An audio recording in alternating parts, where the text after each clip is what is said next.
Well, hello, everybody. Pastor Jeremy here and Pastor Shaun. And what we're doing is having just a little Q&A that is a carryover from what we did on Sunday morning. Where Sunday morning on this last Sunday, when will this be going out? This week, probably? I think so. Yeah, so, well, depending on when you see this, it was last Sunday. Tomorrow. It was November the 10th. Is that right? Yeah, November the 10th. Anyway, so on November the 10th, I talked about Sabbath a bit, and then I did a walkthrough of how I engage, just the step-by-step process that we do as a family to at least jump into Sabbath, and then we had a short Q&A time. So different people put in questions throughout the service, and we were able to answer a few of those questions, but we didn't have time to answer all of them. And so what we're doing here is taking some time to look at those other questions, or at least a bulk of those other questions, to provide some clarity. The idea behind this whole thing is that with Sabbath, practicing the Sabbath and keeping it holy, it can be a theory, it can be an idea, something that you think is good, but how do you actually implement it? And so that's what this Q&A is hopefully helpful in accomplishing. And so we're going to dive in and have a little dialogue here, and again, hopefully it's beneficial to the people. And and we're going to look at not just some of the questions we didn't answer, but kind of overview of even some of the questions that were answered, just in case maybe this is the first time you've actually heard about it. Maybe you'll get some good information. And so really, when we're talking about Sabbath, I think a lot of times when people think of the Sabbath, it's a specific day, the seventh day, then I should rest. And well, when is the seventh day? And do I have to actually do it that day? Or is there, can I really pick any day? Yeah. And does it have to be the whole day, or can I take a portion of the day?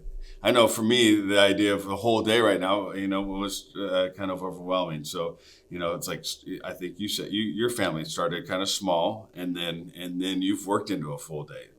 But so does it have to be a specific day, or no? The tradition, the Jewish tradition, was sundown Friday to sundown Saturday. So taking the last day, so following the creation account, there's the 6 days of creation, and on that last day of the week, so in that case Saturday, and in the biblical mindset, the new day began at sundown. We think of whenever you wake up, essentially, or dawn or something like that, as being sort of the start of the new day. But for them, it was sundown the day before. So that was where the Jewish traditional Sabbath, and still remains to be sundown Friday to sundown Saturday. And actually, I was in Jerusalem for a Shabbat, and it is, so culturally they do this. Wow. And actually, what happened is we had been staying in a hotel, me and a couple of the guys that I was with. And we were in Jericho visiting there, and we were going to be staying in a different Airbnb that night on the start of Sabbath, and we hadn't even thought about that. But the people that were renting us this little room for just like 1 or 2 nights were practicing Jews, and they said, if you get here after sundown, we won't be able to let you in.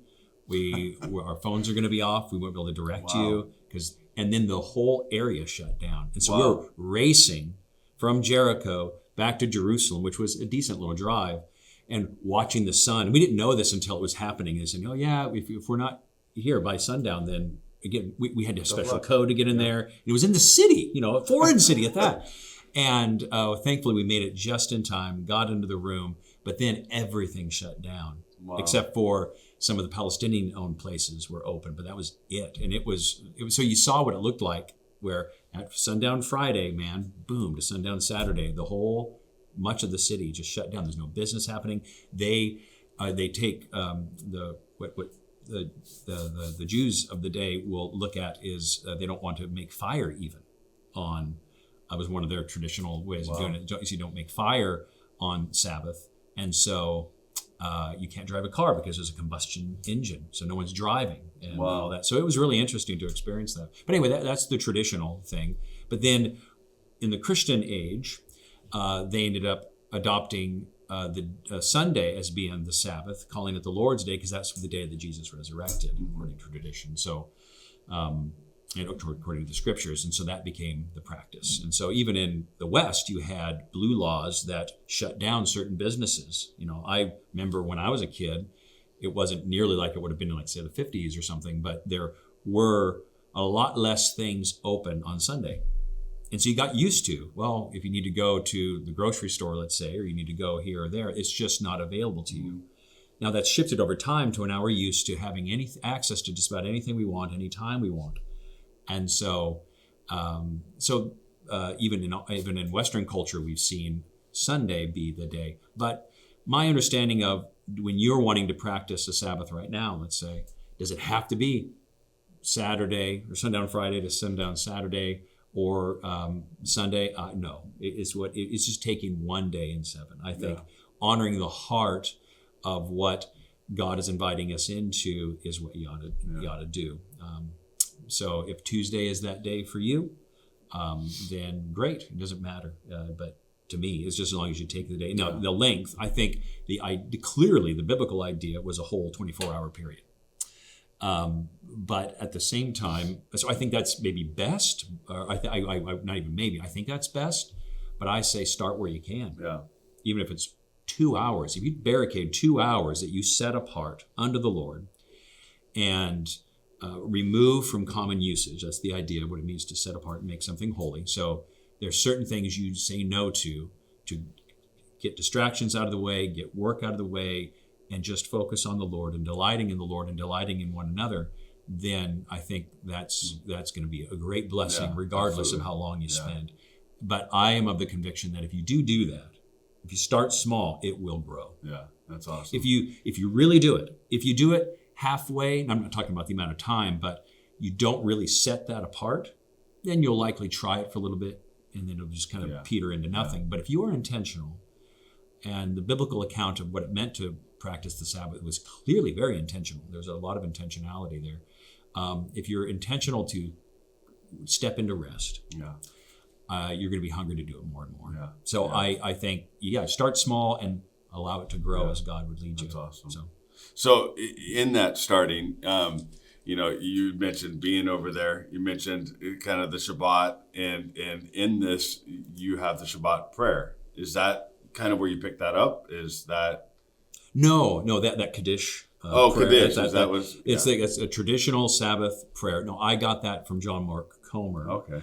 In a little booklet that I found about how to practice the Sabbath. Okay. And so actually the little booklets that we have as a part of our Sabbath kits that we're making available for folks, much of that, and I note that in the little guide, is drawn from that. Okay. And it was a kind of hard to find little thing, but it just had a variety of things. I condensed it down to what I felt was a helpful practice, but it was just in there. Yeah. And so when we began wanting to practice Sabbath in the way that I've been describing the last few weeks, because for years we've wanted to practice a Sabbath in some way, shape, or form.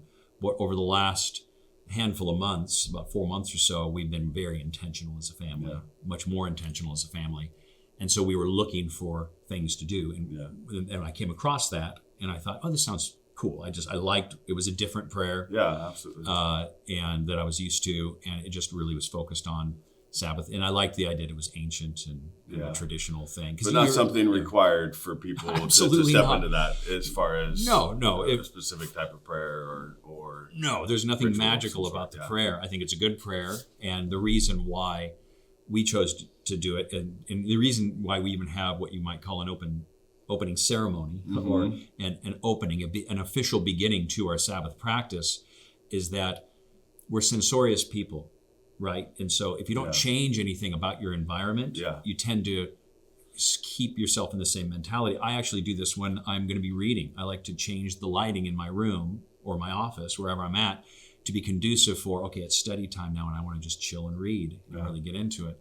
When I would work from home years ago, there were certain things I would do to my space so that when I was in that space, I was thinking work, not home stuff. Right. So it's the same kind of idea. It's just there's nothing helping you setting that time apart. Yeah, I think it's just a wise way of going about it because I know how my nature works, and so that's why we light the candle. That's why we do a variety of things to make it special and make it clear to the whole family. this is different. Yeah. This isn't just a normal day of the week. We're stepping into something that is unique. And so we do that with the candles, with the special prayer. Yeah. And it was just a way of making it special. That's awesome. That's all.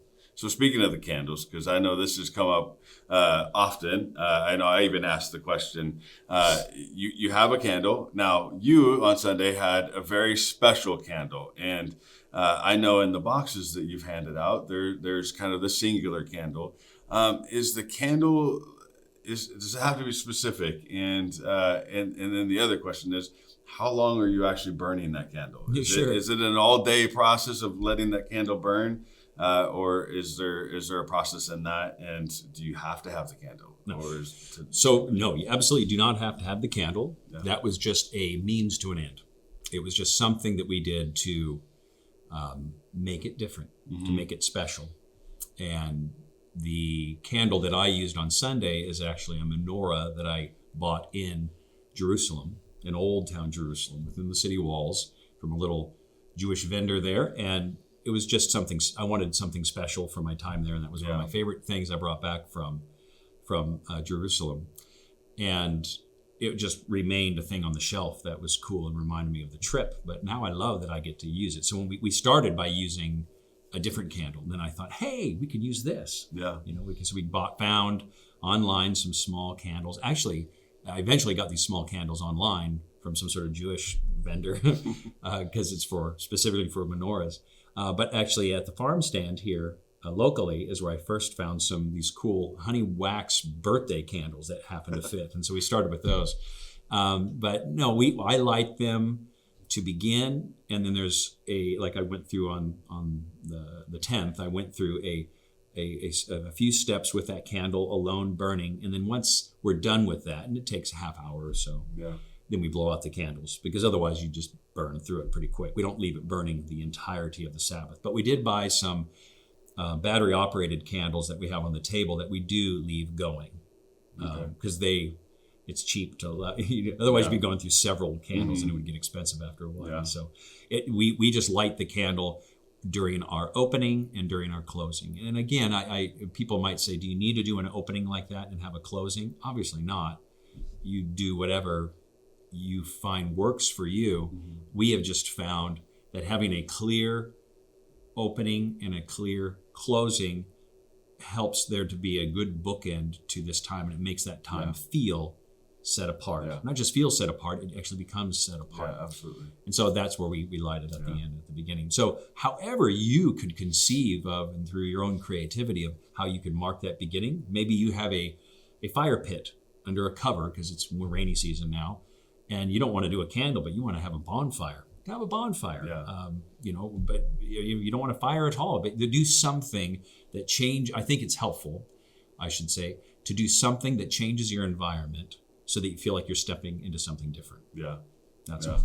So you do this with your whole family. Yeah. And you have a few kids, and you have kids 5, from, so I think Micaiah's in her, she's just 20. 20, right? And then Desmond, who is your youngest. And so you have this broad range of kids. How did you get them all to be on board, especially your older ones? I'm sure sometimes maybe the easier ones might have been easier, or maybe it's vice versa. But how were you able to get those kids on board? I know I have a teenager, and I'm asking that same question. Like, what are some tips and tricks on getting my teenager to be involved and to be committed and to put down the phone and be willing to put the phone in the box and all those kind of things that probably a lot of us deal with as parents? Sure. Yeah. We, thankfully, we had zero pushback from when we said, hey, we want to do this. The kids were all just on board with it.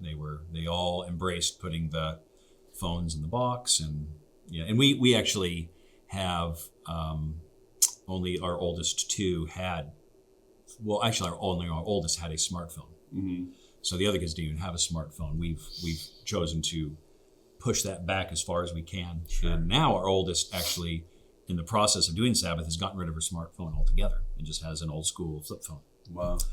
In part because of wanting to just moderate, knowing what kind of pull that can have on on you as a form of distraction. So thankfully, we didn't have any pushback. It was really easy in that respect. It was more challenging to just find a day that actually worked for everybody. Yeah.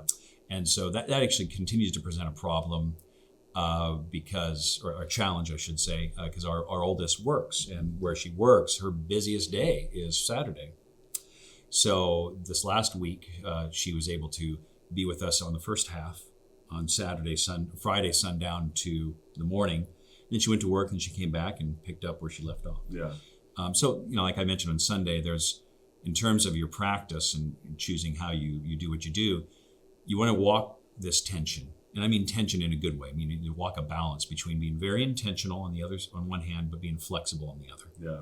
If you let go of intentionality, then your Sabbath will just melt away. Yeah.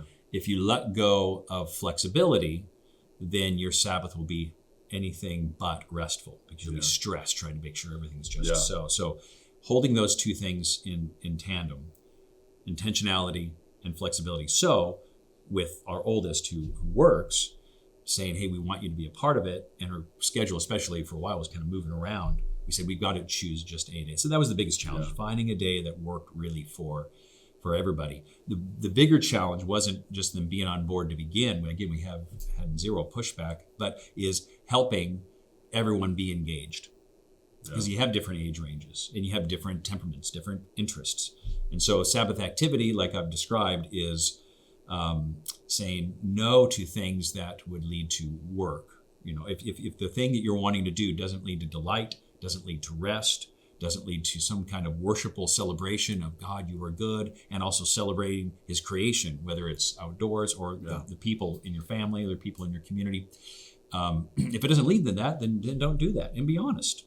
Be honest, because there's a lot of things that might bring pleasure that don't bring you to actually delighting in God, right? Yeah. And so you want to be mindful in that. And so finding something that works for a 9-year-old that moves him to delight, that also works for a 17-year-old that moves them into delight, are two different things. And so what we've done is we have things that we do all together, and then we have times where people just do their own individual thing, and we try to help them and encourage them in that. The older kids have had an easier time of figuring out what works for them. We have to assist the younger kids a little bit more in that, just giving them creative ideas and solutions and things they could do. Because some of our kids just, man, they'd be happy as a clam to go lay out a blanket on the lawn when it was nicer and read a book for a few hours. Well, our 17-year-old might love doing that, but our 9-year-old maybe wouldn't. And so, like I mentioned on Sunday, finding some special toys or some special projects or things that do fit them, things that do bring them delight, and have them do that only on the Sabbath. And so you want to work with them, So you there's some things that you find that you do together, and then things that you do apart. And so for my own Sabbath, it's interesting as the father in the house, there's things that I do that I'm trying to help bring other people into Sabbath rest. And then there's times I go just do my own thing to be in Sabbath rest. So we find games, board games, just things that I know, okay, my boys love games. And so what's a game that we can all, the four of us, me and my boys, do together? And now I'm leading that and helping them participate in something that they're enjoying and delighting in. And then when I'm done with that, I'm like, okay, now I'm going to go on a prayer walk and just be by myself. And so again, flexibility, doing a little bit of everything. And so by being intentional to try to help those kids, you find things that they actually enjoy, and finding things that they enjoy and helping them participate in the discovery of that. Like I mentioned on Sunday, I took them to the store and said, what's a Sabbath treat we could all do? And help them actually pick that out. The cookies. Even like we come up with the idea of this special chai tea that everyone loves. And we found a kind of cereal that we've only ever eaten on Sabbath. Wow. I believe, because I don't think I've ever bought it before, a Reese's Pieces cereal. Nice. And so we buy that, and now the boys especially just love it when we get that. Well, and I think that probably gives a little bit of motivation in some aspects of like, there's things to, they're finding other things to look forward to on that time. So it's not just this dreadful time. There's things like, oh man, these things are set apart for just this day. Yeah. to enjoy. Do you find that you are doing that same thing with like maybe books or maybe there's certain projects that you do? I think I remember you mentioning, hey, if you're gonna build a model, that model's only done on that day. Yeah, I think there's benefit to having it be set apart. Yeah. I haven't done books that I only read on Sabbath personally, and I don't think anyone in the family has done that more by accident because he's read a whole book, the whole story of this last Sabbath. But in general, finding things that you just try to only do, like you said, it gives you're training your kids and your family, and you're training your own self to look forward to it. And so by finding things that they're looking forward to, that they will delight in, that brings them delight, then they're actually, going back to the original part of the question of how do you get them on board? Well, you find a way to arrange a flurry of activities that they are really excited about. I mean, they can't wait for Sabbath to start. Yeah. And sometimes that's sweets, but also, like I mentioned, one of the things we've done a few times is we have our gas fireplace and we turn off all the lights and we just sit around the gas fireplace and we just have conversation. And they loved it. Yeah, I want to come over and hang out at your house. So you find things that work, and it's going to be different for every family and every person. Do you always have to do it with your family? I mean, or and maybe by proxy, you guys, you've said you've kind of gone out and you spend individual time. But what if there's a day that doesn't work where your whole family can get together? Is there ways for you to be able to do that, I guess, individually? Yeah, I think where maybe one family does it on this day and another family does it, or another family member does it on a different day. I think what I would say is it's ideal if you can do it all together, and then allow that together day where it would be a day where you do certain things together that are special, because a big part of Sabbath is celebrating. Yeah. Feasting, doing and celebrating one another. And so it's best if everyone's on board with that set apartness, so that you're all stepping into this time to celebrate one another and celebrate the Lord. And so I think that's best. But again, you want to be flexible. True. If you can't do that, don't say, well, I guess we can't do Sabbath. It's off the table. Yeah. I think depending on certain seasons you might find yourself in, you end up having to.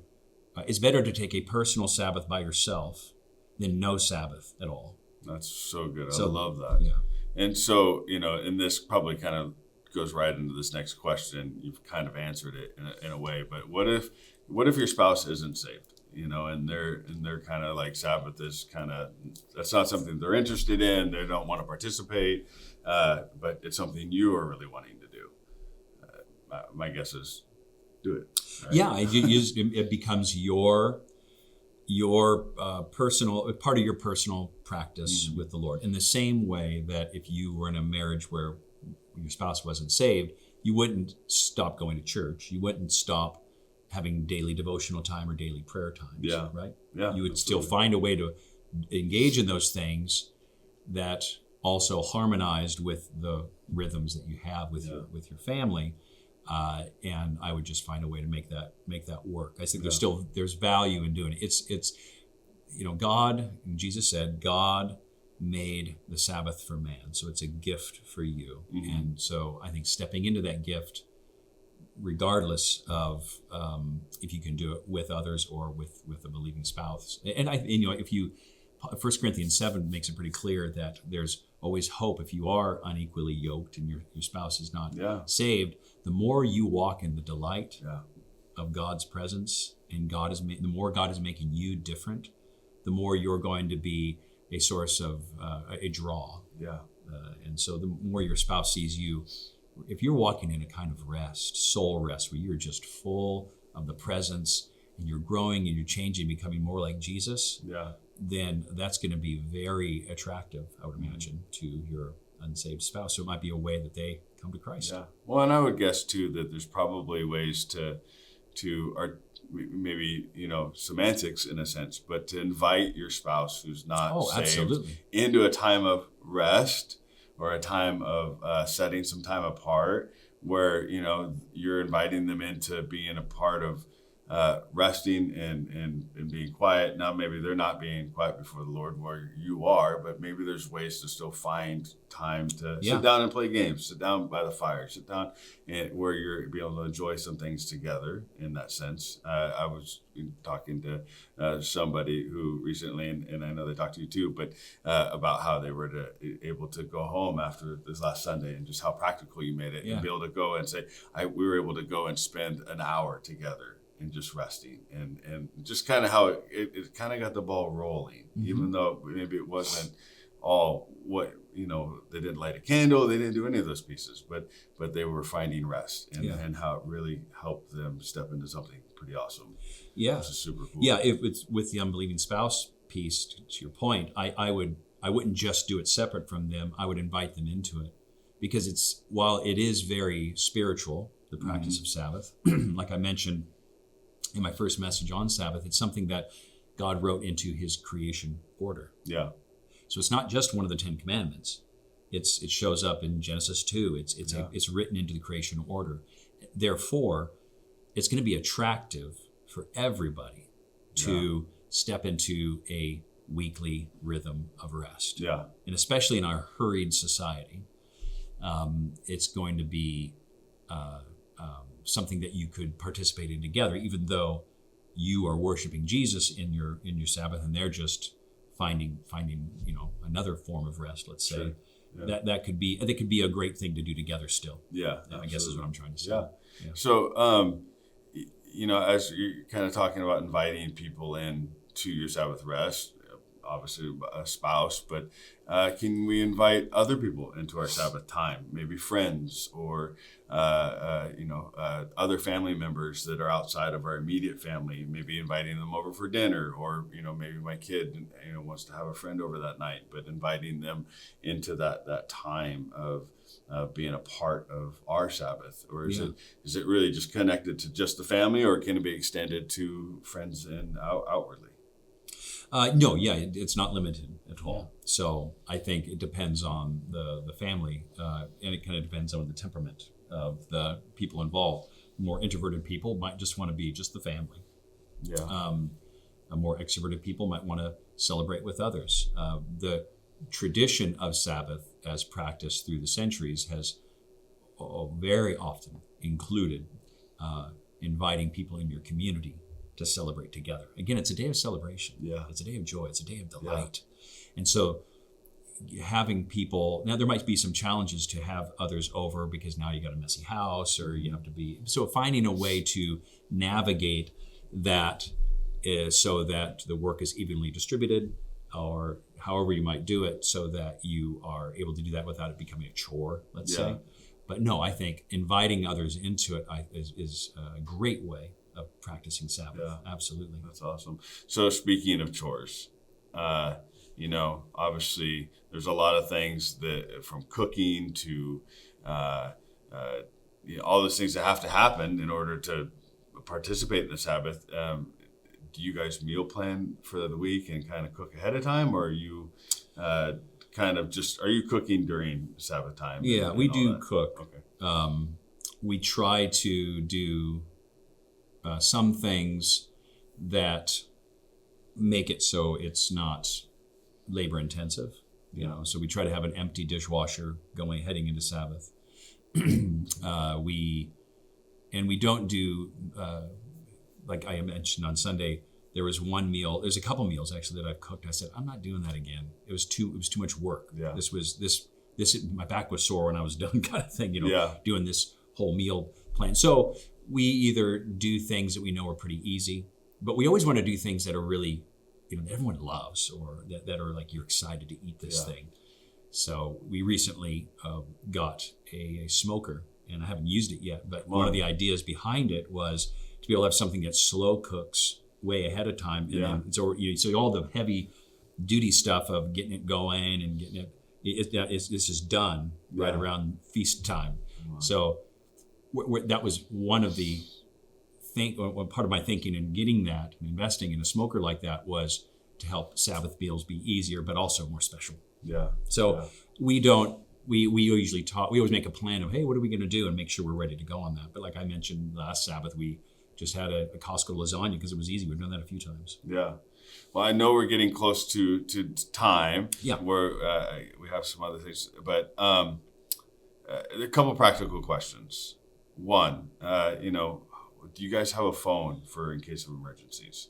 We mentioned putting things in the box and that being your phones. Well, obviously that can kind of create a little bit of anxiety when we're pretty connected to our phones. And, what happens if, a kid's off doing something or, just we need a phone for an emergency purpose of some sort, a phone call. Yeah, what we've done is we don't have a landline, but I've considered looking into getting a landline just so that we could turn off all the cell phones, smartphones, and just have a landline for emergencies. But until then, what we've done is, I mentioned 2 of our kids have just, I didn't mention it, and one of them has a flip phone. We actually have 2 kids with flip phones.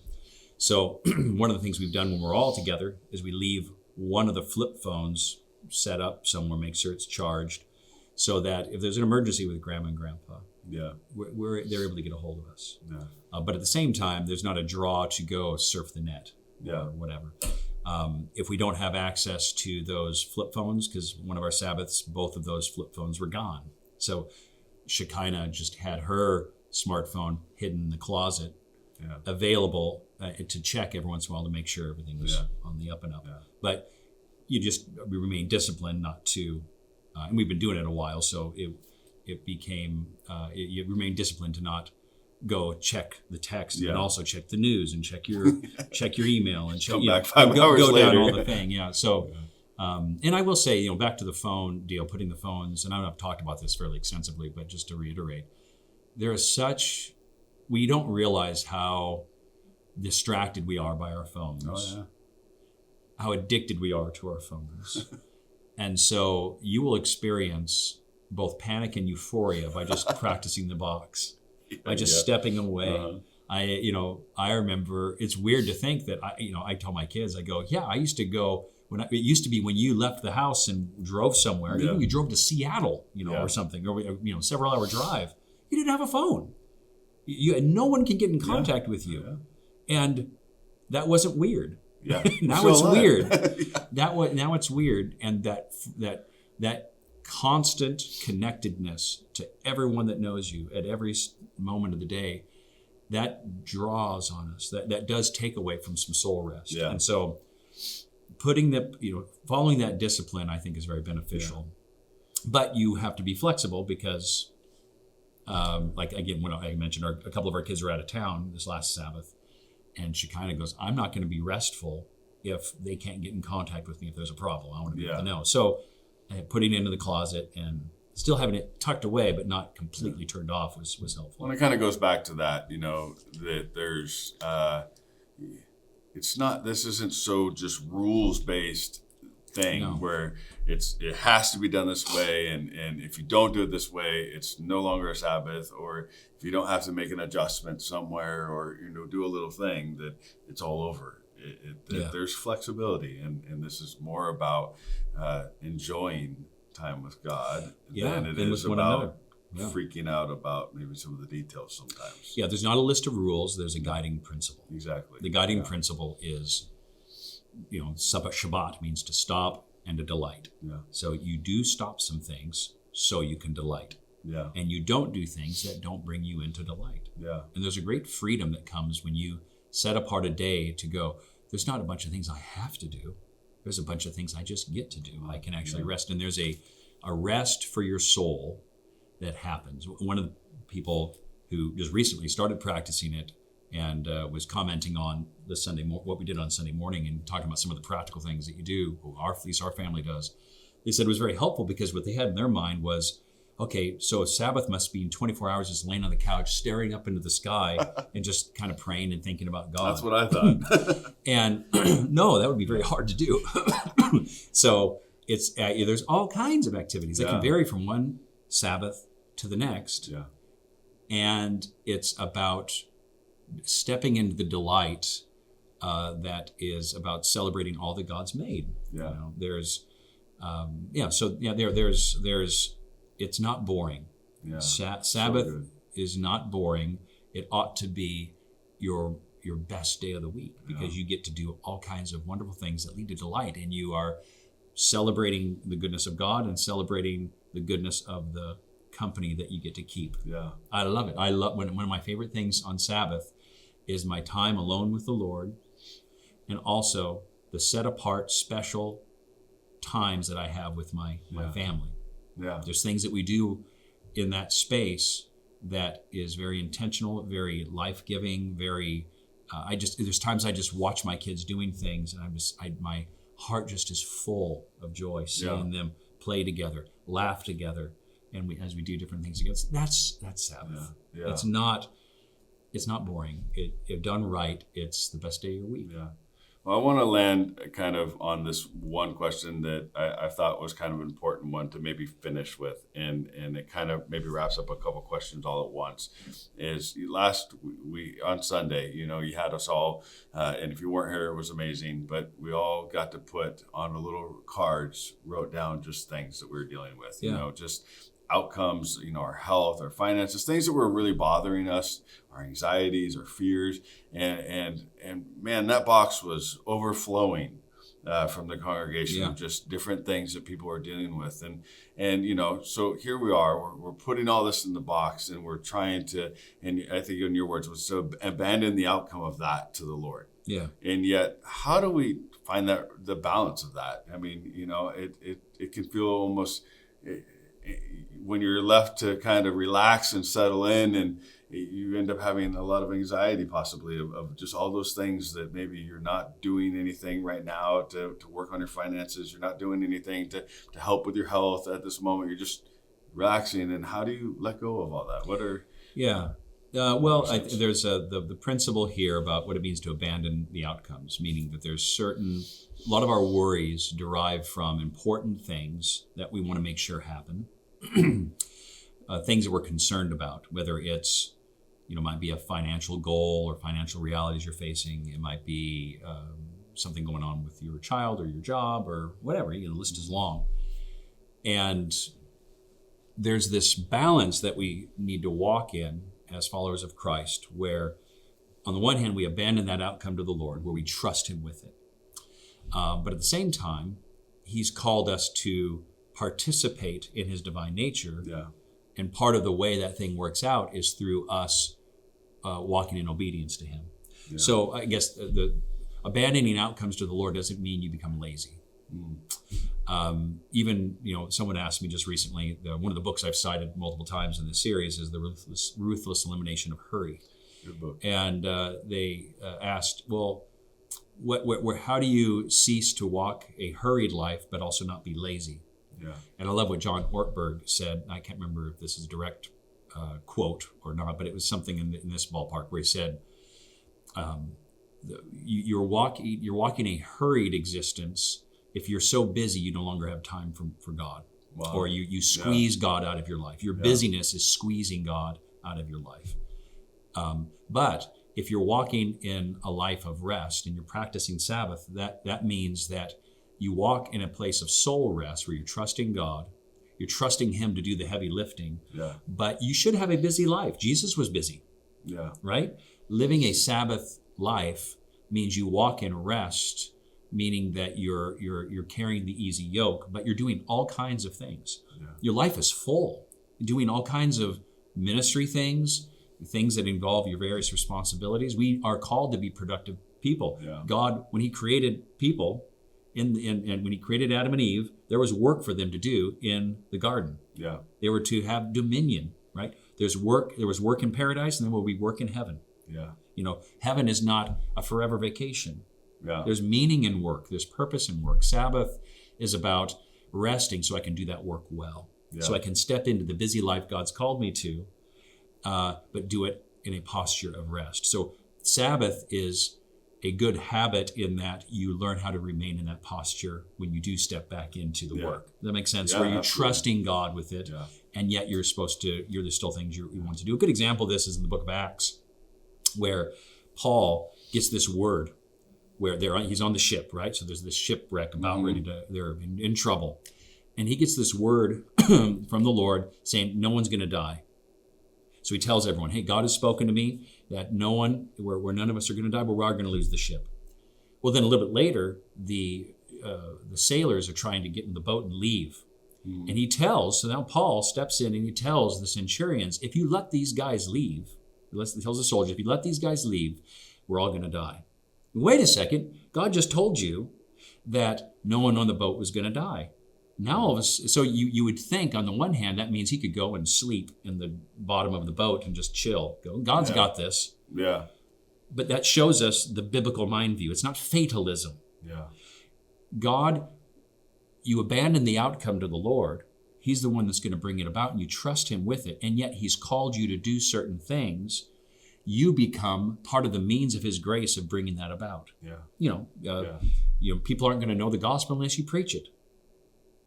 Your kids aren't going to be raised in the things of God unless you shepherd their hearts. Yeah. So there's work that we're to do, but there's a big difference between engaging in that work, feeling like all of this rests on my shoulders, versus being used of the Lord to do his good work. Yeah. So Sabbath is learning that posture. Yeah. So when you put the things in the box and you abandon these outcomes to the Lord, you're training yourself to rest in the reality that this is his world. Yeah.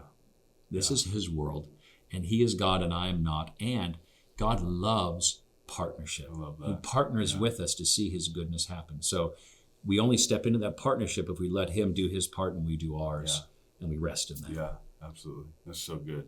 Well, I think we got through all the questions we needed to get through, and that's awesome. Very good. And hopefully this was practical, or at least answered more of your questions. And hopefully you can, like me, find Sabbath to be enjoyable and exciting, and something that's exciting to step into now. Very good. Thank you, man. Yeah, my pleasure. Yeah. Love you all. Blessings. Yeah. Blessings.